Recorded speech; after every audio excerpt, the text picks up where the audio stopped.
Shalom, welcome on this bright and beautiful morning. We're going to find a lot more splendor. That's what Zohar means, the light, the hidden light in Torah. We're going to talk a lot more about that. This is week 3 in week 31. So, all right. So we're going to go into a PowerPoint, and I never 100% know where it's always going to go. Wait a second here, that's not what I want. Hold on, here we go. And we're talking about, I ended up talking about the Parsha, and that's exactly where I want to just start again and make a couple of points here. So, all right. I am still awestruck. And maybe it's just me and I'll get off it, but the way what Torah really is in a Hebraic mind, that it is the letters, it is this DNA Hebrew lettering system that is way more than just one of the Romance languages, like to say it's on the level of, French or something, is just so far below the bar. But that these letters are arranged in such a way and had such a system of making sure they stayed exact, like locked in. And so you got to ask yourself why. All right. And then how it really is sort of like a blockchain that they're creating. Now I'm beginning to understand this.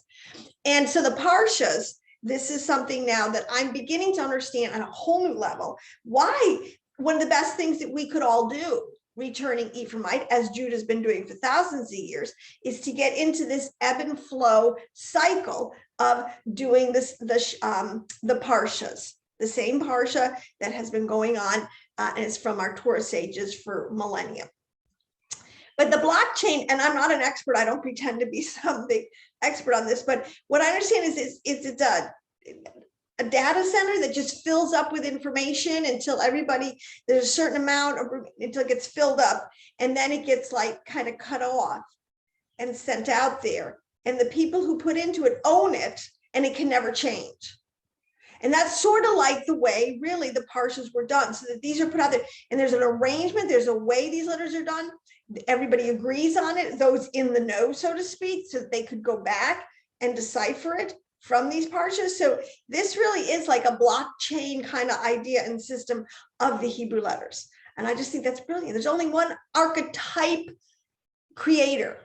And if he makes one good masterpiece or one good archetype, why not use it on everything? It's very efficient.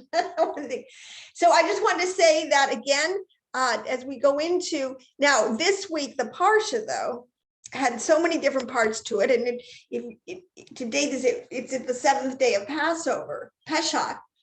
And it's a little bit confusing because it's a regular Shabbat, but then it's a more holy day Shabbat attached with a holy feast day. So there's different readings, extra readings, and different things you can do. And the other thing is sometimes not all sects, within Judaism agree on the Parsha. It's a little, so you got to kind of factor that in, and just whatever group you're with, if you're content and happy, do that Parsha, but at least we're all basically in the zone. And if you understand anything at this point about the tree of life and how it is, and it's a great lamed, so to speak, which represents the beginning, the middle, and the end, which is the whole word emet, which means truth, which is a letter from the beginning, from the middle, and from the end. So anyways, this is what's going on, and it is a spiral, and it does have many, many cycles. So, but two things that I wanted to kind of start with here is to reading in Matthew in 23, verses 8 through 10. Yeshua was saying, "Be ye not called rabbi, for one is your master, even Christ, and all ye are brethren. And call no man your father upon the earth, for one is your Father who is in heaven. Neither be ye called masters, for one is your master, even Christ." Now, that has a lot of Christian theology around it, okay? Be that as it may. In a Hebraic mindset, which is what we're trying to get, there's a much deeper and sort of different Jewish nuance to it of the concept of a rabbi or a teacher to their student. Okay, and that's the context we really want to first mine out of it. And it's so Yeshua wasn't saying that you can't call anybody your teacher. because you couldn't call even your mother your teacher because she teaches you a lot of things, right? I mean, that's kind of the role of teacher. We have many teachers in life. So he taught that the relationship where you put the teacher over the master teacher, okay? So he told his disciples, no, I am to be the only constant object of your devotion. That's what the whole point of the name, Hashem. We understand now, Yod He Vav He, the Mashiach, who Yeshua is, he's the Godhead, okay? So this is a lot larger. So he's saying, this is the object of your devotion. He said, I am your example, your teacher, the one represented to you, and the only one you shall follow. That's exactly what Yahweh said in the Old Testament to Israel at Sinai. Look at, I'm God, you're my children, you follow me. Same principle. So we must be careful in our role as spiritual teachers. We must remember that when we make disciples, we are never to make individuals our disciples. We teach them in order to make them disciples of Yeshua. And this is something that I can say with confidence, that as I teach the Tree of Life, it's not me. Okay, I didn't make this up. This is what's great about it. There's so many witnesses out there, 1,000 years of Jewish written and oral tradition, absolutely, that this is the pearl of great price. So for me, I'm not making disciples after myself. I'm making disciples after our master teacher, Yeshua. And this is what he and Paul and all our great prophets, sages, Moshe on down, and our patriarchs used this system. So, but the problem is, and then if we go over to the right-hand column here, I'm going to do a lot of reading in this one because I figured I'm just going to let the sages talk. Why should I try to reinvent the wheel? So this is a verse from Ezekiel 22, which has been part of our parshas in these last couple of weeks. And it says, her priests do violence to what? My law. They profane what? My holy things. They do what? They make no distinction between holy and common or holy and unholy. They fail to distinguish between clean and unclean. They disregard my Sabbaths so that I am profaned among them. Her officials, they destroy lives for dishonest gain. Her prophets whitewash these deeds by false visions and lying divinations. This is what Yod He Vav He, Adonai, our Elohim, says. When the Lord, and again, I always want to, or we'll just say Adonai has not spoken, the people of the land have practiced extortion and robbery. They have oppressed the poor, the needy. They've exploited the foreign resident without justice. I mean, if this isn't really kind of, again, where we are today in the cycle, we're very depraved, profane. We have fallen from our high place of truly understanding our role and our responsibility among the nations. And consequently, we're all suffering. But this is true. And this goes into, I mean, there's a lot here, the Sabbaths and the feasts and festivals. And that's why we're coming back to all this. All right. And we're going to start demanding justice from these quote unquote officials that have influence over our lives, but are instead extorting from us and practicing robbery, and thievery through taxes in so many different ways. And so the whole thing's a mess. The only answer is where we are today in Parsha is at the Red Sea. There's a third option. There's only, let me put it this way, there's three options, only one of them is going to work. That's the way it is. And that's the one we got to figure out, and that's the one we got to pick. So with that in mind, I wanted to just, because there is a sober warning, there's an exhortation at this time. If you want to cross over, his whole point, come out of Egypt, cross over into the promised land, which is Yahweh saying to you, look, I have a better life for you. That's what the Father is saying. I've got something much better and grander and bigger. Just leave where you are and come follow me. It sounds easy. It sounds great. Unfortunately, it's not that easy, but it is doable. So here, I got to find my, where I can move this. Okay, now I'm going to totally change this up. This is really funny. We're going into a section. I wanted to have these verses on record. One thing I'm finding is in these PowerPoints, which is interesting, they're kind of like encapsulate a lot of good material. At some point, I want to take them out and put them in different categories, because all of us, I think sometimes if you're trying to witness to somebody and you just need to give them an example from the word or from something that I've said, you can go grab these, all right, and even send them off to someone, all right. So this one is from, this is from 3 pages, well, actually, it's 3 slides from 2 pages, from the Sefirot. And the Sefirot is probably one of the densest, most encrypted text we have of Jewish mysticism, because it really speaks in the keys. It says it's encrypted, it is encrypted, but it's doable. So I feel like I have gotten to the point where I can understand this by reading the other, masters of the Torah, piece it together. But this is really interesting, because this is my point. One of the things the Father spoke to me way, way, way early on, and it has been an ongoing issue, and I'm sure I'm not the only one that ever deals with this issue, is judgmentalism. And he said to me one time, he said, look, what's happening is you're judging completely on a situation, but you really only know in part. He said, that's not true justice. And I've come to realize that more and more. And I see that today more and more. See, you got to have the big picture. You have to have the mind of Christ, that high level priest, just way on top of the mountain to see everything in order to make, just and sound judgment. You got to see the hidden things. You've got to really know a lot of information. And that is what he's saying. If not, you just, you're making a partial judgment, and it might not be totally a righteous judgment. And that's what we have today. But there is an antidote. And that's what getting back to Torah at this level, where we can interpret the law so that it can apply in all situations for all people justly. So I'm going to stick with time. How time, and this is important point, how billions and billions of years, right, could be actually start becoming millions of years, could actually start becoming thousands of years, could actually become 24 hours. This is how it's done, okay? In my opinion, from what I can understand today.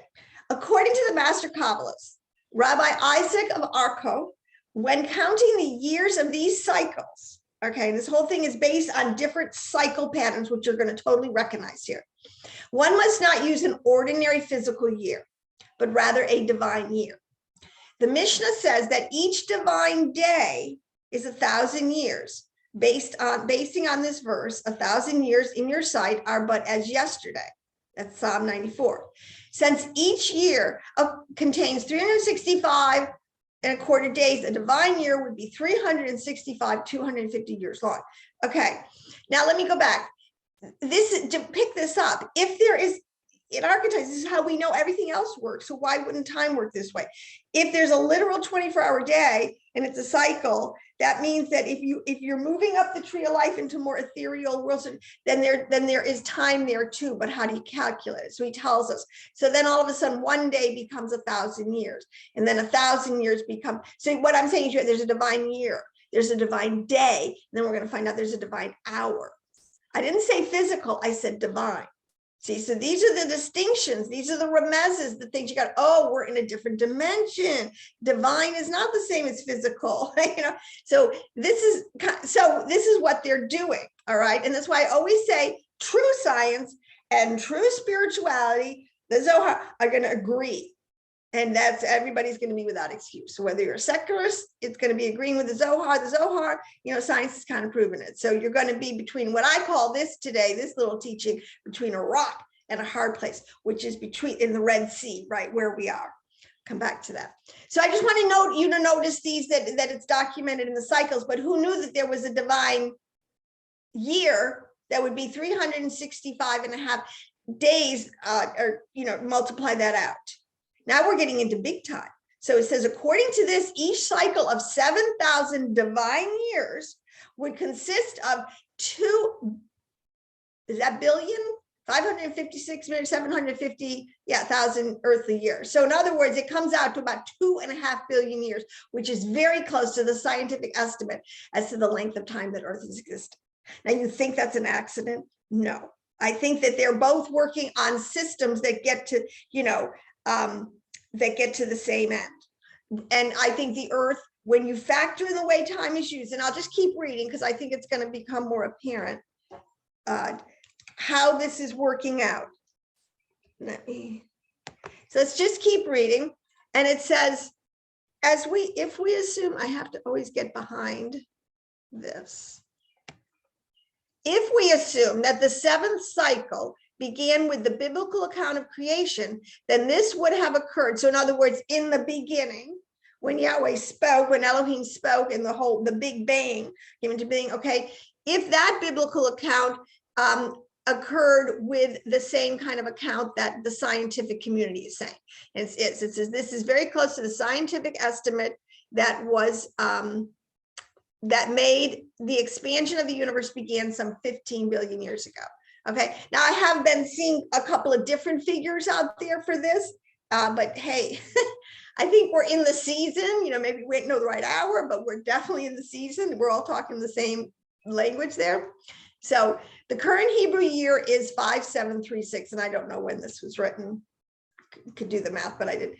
In this calendar, the year in which Adam was created is counted as 1 year. Now we're into Earth time. We're into Adam and his genealogy, so to speak. If we count the biblical genealogies from the time of Adam, we found that 5,736 years have elapsed since the time he was formed. However, the Kabbalists clearly say that other human beings existed before Adam, and this is even supported in scripture. Now, this is not the topic of this video, but I'll tell you what, that is going to be one of the most important sentences that's going to have great context soon, because I believe we're coming up on disclosure. Yes, there have always been pre-Adamic man and who has been involved in our history, so to speak, and it is coming out. But I'll tell you what, you want oil in your lamp, get the correct biblical understanding before they spring something really crazy on you. Actually, there are 2 accounts of creation in the book of Genesis. The first chapter of Genesis speaks of the initial creation of the universe, while the second chapter speaks of the creation of Adam. During the 6 days of creation described in the first chapter, God did not actually create the world, but rather he created all the ingredients, or they call the elemental particles, which would allow the world to develop. It thus refers to the creation of all matter, along with space and time.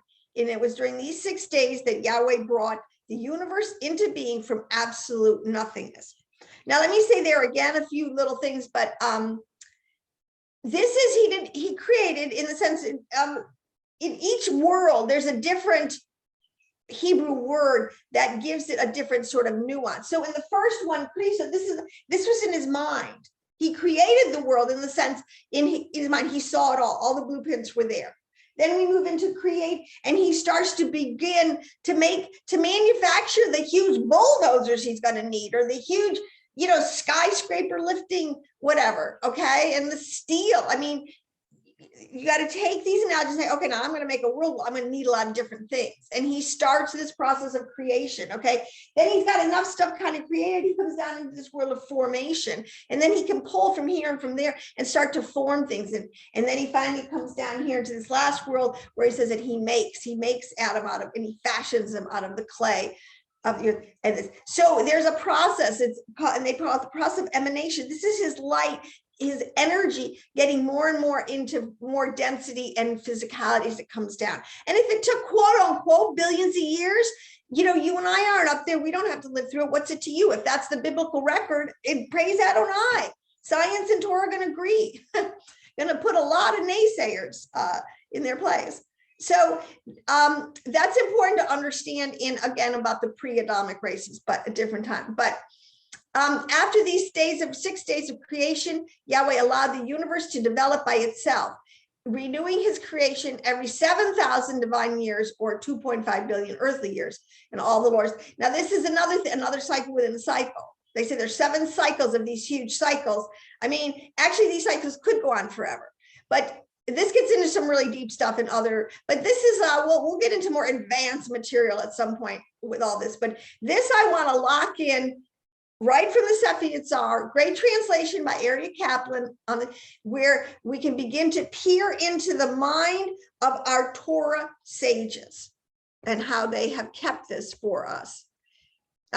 let's see, one more video, one more slide, and then we can, okay. Well, here I wanted to wrap this up here. So we have the divine year, okay, which is now, which is 49,000 years. Some of these we have, which is, and we even know this, see from the Shemitah, you have 7 times 7, 7 years times 7 times, it says Shemitah, then you get 7 times 7, Shemitahs comes out to a Jubilee. See, they kept doing that. So 7 times 7,000 years times 7 comes into 49,000 years, and then 49 times another 7. It just, you see, and this is all truncated little snippets of time.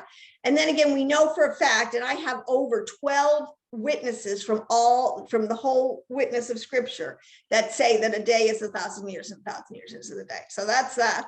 And then the divine hour, when you calculate it out, this is what's a hoot. And this is, if you take 24 hours in a day divided by 1,000, is there's 1,000 days, you get every hour is equal to 41 years and 8 months. So this puts a lot of spin on a lot of other things, how long time, times and a half of times, a lot of these words, these codings of time cycles. If you don't understand this system, you are going to be doing violence to the text. And I'm telling you what, you're going to give an account at some point for stuff that you made up and you didn't check with, I'm just saying, this is a different time. There is all this information is out now. Can easily, there's been many teachers out online and things for a true honest seeker. A lot of this could, you can get this up to speed on this really quick. But to do violence to the text is a very serious issue. And he warns teachers very, very clearly. They better be building on the right foundation or they're going to give an account. Now, this is where I want to bring it now back down to kind of like a drosh understanding, because well, I said that the whole parshas, all these is we're getting to this place of a rock and a hard place where the seas either got to split, something miraculous has to help it happen, or we're going to be toast, right? Because we just allegorically put ourselves in that with all Israel, the children of Israel in this time, because we are their descendants. So at the hour when Israel went out of Egypt, to what were they likened? To a dove. Mark that word, that fled from an eagle, mark the one, and entered into the cleft of a rock and found a snake nesting there. She went in deeper, but could not enter, for the snake was still nesting there. She could not go back, for the eagle was standing outside. What did the dove do?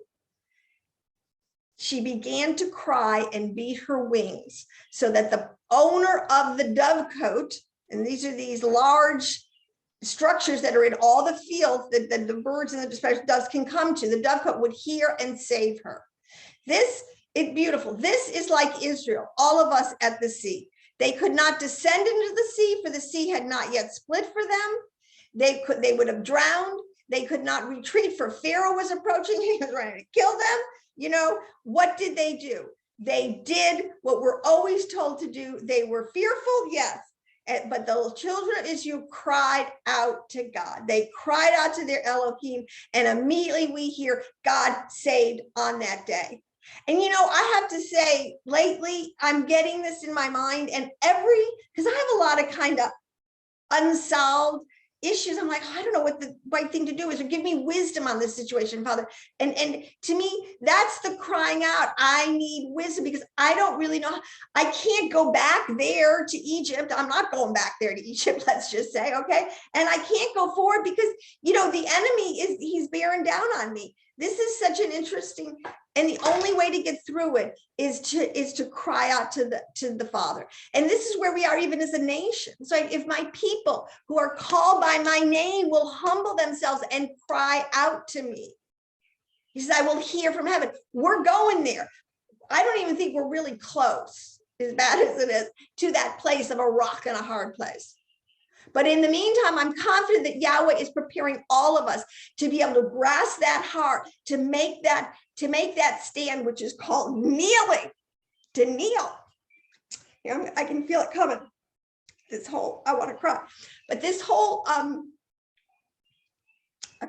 where we have to bend the knee and call unto him, because he is the Adonai and he will save us. And this will be the greater redemption that will give him such glory in the nations. So anyways, I know I have one more slide here.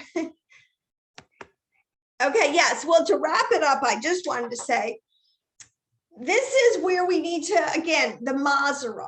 There is a great beauty in it. There is an understanding to the orderliness that Yahweh made the universe. In a lot of ways, he's resting.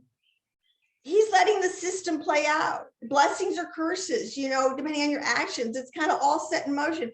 But if you cry out to him, all those who call upon the name of the Lord will be saved. And that is what we need to do individually. And pretty soon, I believe, collectively as a nation. And then I believe it collectively as the whole earth. Because our Mashiach is coming, but he is waiting for us to be ready for him. So Shabbat Shalom. Happy end of Pesach. And I will see you in the next video.